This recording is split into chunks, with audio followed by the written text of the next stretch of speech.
बिस्मिल्लाहिर्रहमानिर्रहीम। अस्सलाम वालेकुम नाज़रीन, NB न्यूज़ की तरफ से मैं आपका मेज़बान नवाज़ भुट्टो अपने कैमरामैन फुरकान नवाज़ के साथ आपकी खिदमत में हाजिर हैं।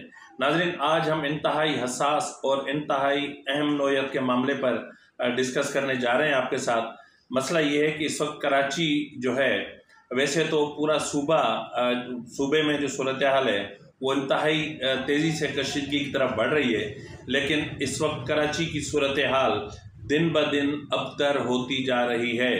एक तरफ जहां MQM अल्ताफ ग्रुप ने सर उठाना शुरू कर दिया है, तो दूसरी तरफ कराची में गुज़िश्ता रोज़ जब पाकिस्तान की गोल्डन जुबली मनाई जा रही थी, उस वक्त कराची के जो है वो शाहराहों पर, यानी सोहराब गोड से लेकर क्लिफ्टन तक, क्लिफ्टन से लेकर सीव्यू तक, सीव्यू से लेकर दो दरिया तक, हर तरफ अफ़गानिस्तान के झंडे हाथों में लिए तालिबान दनदनाते फिर रहे थे, लेकिन ना तो उनको रोकने के लिए कोई एजेंसी मुतहरिक थी, ना तो कोई पुलिस थी, ना तो कोई रेंजर्स थी, और ना ही कोई और इदारा था।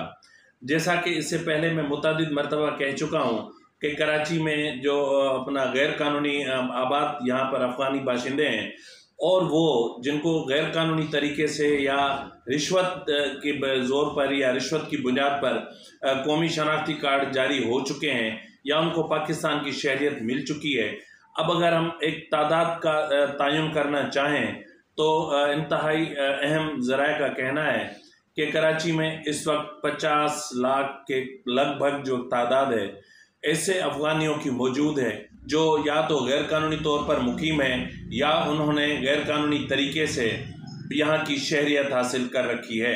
अब ये जो इन्होंने बाकायदा बस्तियाँ कायम कर रखी हैं और उन बस्तियों में जो है वो नो गो एरियाज़ कायम कर रखे हैं, जहाँ आम आदमी तो कुजा न तो वहाँ पुलिस जा सकती है और ना ही रेंजर्स। गुज़िश्ता कुछ यानी एक चंद ही थोड़े ही दिन पहले कराची में आपको याद होगा कि जब सिंधी और पठानों का यानी सिंधियों और अफ़गानियों का जो क्लैश हुआ था, उसमें आपने देखा होगा कि किस तरह जो गैर कानूनी अफ़गान बाशिंदे हैं वो अफ़गान परचम लेकर खुलकर सामने आए और किस तरह उन्होंने असले की नुमाइश की और किस तरह उन्होंने जो है वो अपना अल आसिफ स्क्वायर पर मेन शाहराह को बंद कर दिया और वहाँ किस तरह कोचों से जो मकामी अफराद थे उनको निकाला गया।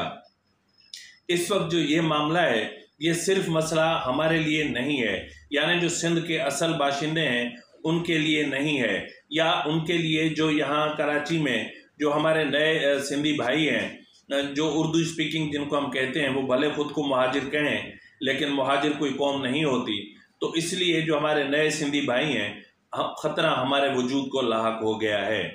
इस वक्त या तो एजेंसीज़ डिक्लेयर कर दें कि हमने कराची में बाकायदा अफ़गानिस्तान के कुछ इलाके मुख्तस कर दिए हैं जहां जो अफ़गान बाशिंदे हैं उनको हर किस्म की नकलो हरकत और हर किस्म की सरगर्मियों की मुकम्मल इजाज़त है, और या तो फिर जो है जिस तरह मालाकंड डिवीज़न TTP को दे दिया गया था, तहरीरी तौर पे जो है वो TTP का जो अख्तियार था और अपना मालाकंड डिवीज़न का जो अख्तियार था वो TTP को दे दिया गया। इंतहाई अफसोसनाक सूरत हाल है।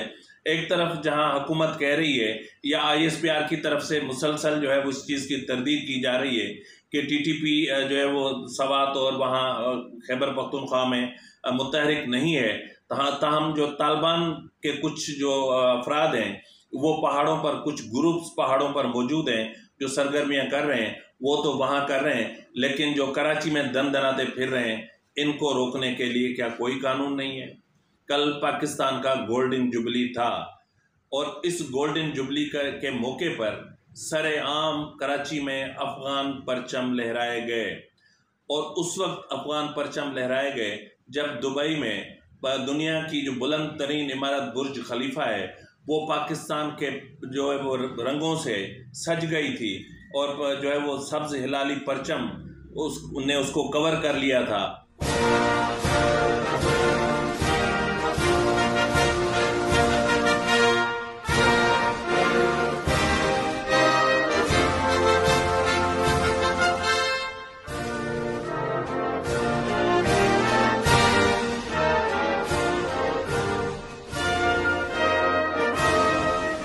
और ठीक उसी वक्त कराची में अफगान अपना जो परचम है वो लिए यहाँ पे एक गश्त किया जा रहा था। अब इस वक्त हमारे लिए ये मसला नहीं है कि वो अफगान बाशिंदे हैं या कौन है, लेकिन इस वक्त जो हमारे लिए सबसे अहम मामला है वो ये है कि ये जो भी बाशिंदे हैं ये इनका ताल्लुक तालिबान से लगता है, क्योंकि जिस तरह ये असले की नुमाइश करते हैं या जिस तरह इनके पास असले के अंबार मौजूद हैं या जिस तरह ये असला इस्तेमाल करते हैं या जिस तरह सिंधियों के साथ होने वाले क्लेश के दौरान इन्होंने असलहे की नुमाइश की, कानून नाफिज करने वाले इदारों को बेबस कर दिया और जो है वो थानों पर हमले किए और जो रेंजर्स और पुलिस के आला अफसरान की गाड़ियों के शीशे तक तोड़ डाले, उस वक्त कोई कानून नहीं था। उस वक्त वज़ीर आला सिंध ने कहा था कि कानून अपना रास्ता खुद बनाएगा और ये होगा और वो होगा। तो इसलिए इस मरहले पर मैं कहना चाह रहा हूँ कि मिस्टर मुराद अली शाह साहब इस वक्त कराची स्टेक पर है, इस वक्त हमारा सूबा स्टेक पर है।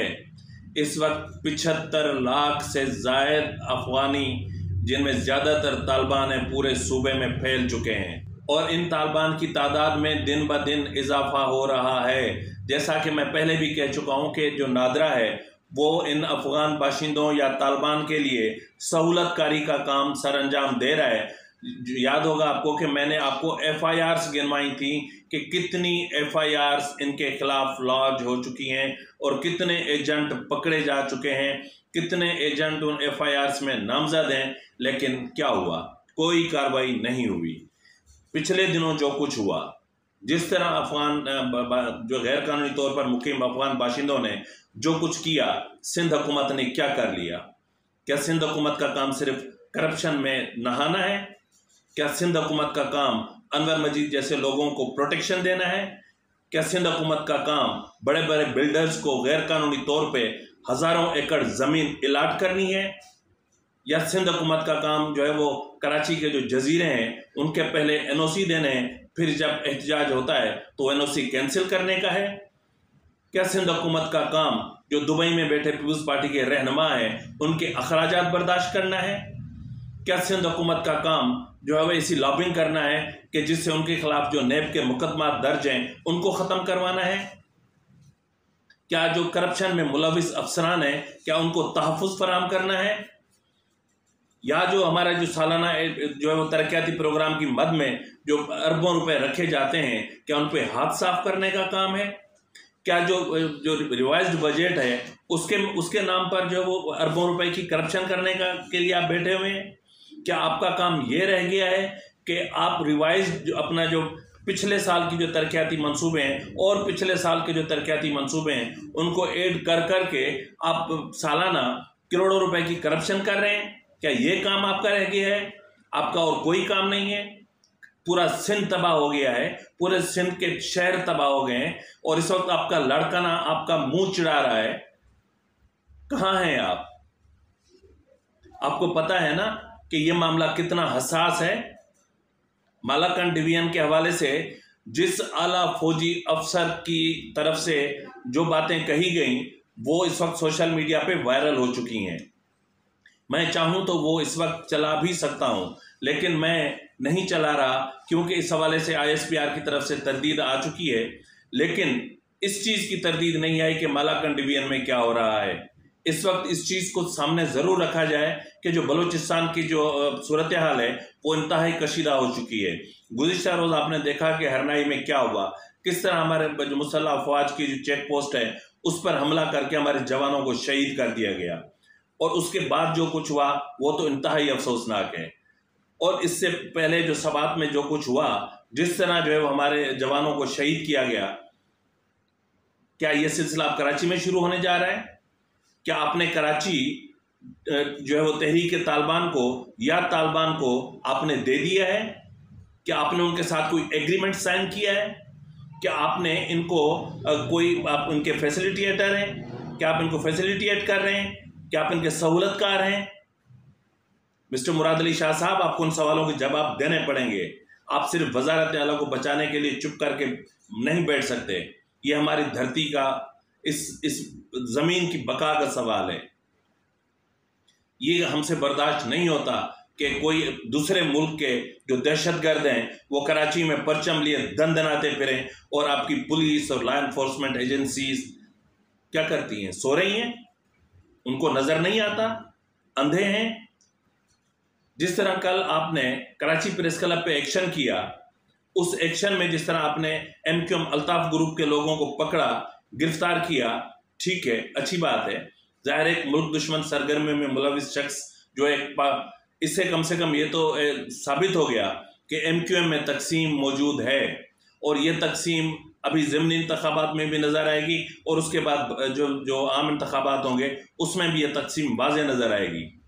कल जो गिरफ्तारियां हुई उसके बाद चलो कराची में तो हुई, हैदराबाद में जो कुछ हुआ, क्या आपकी पुलिस सो रही थी? क्या आपके कानून नाफिज करने वाले इदारों के उन्होंने कानों में तेल डाला हुआ था? जिस तरह इतने बड़े पैमाने पर वहाँ मुजाहरा किया गया और जिस तरह अल्ताफ हुसैन के हक में नारेबाजी की गई, क्या आपके जो है वो कानून नाफिज करने वाले इदारे उस वक्त क्या सो रहे थे? गहरी नींद। इस वक्त सूरत हाल सिंध की इंतहाई कशीदा होती जा रही है।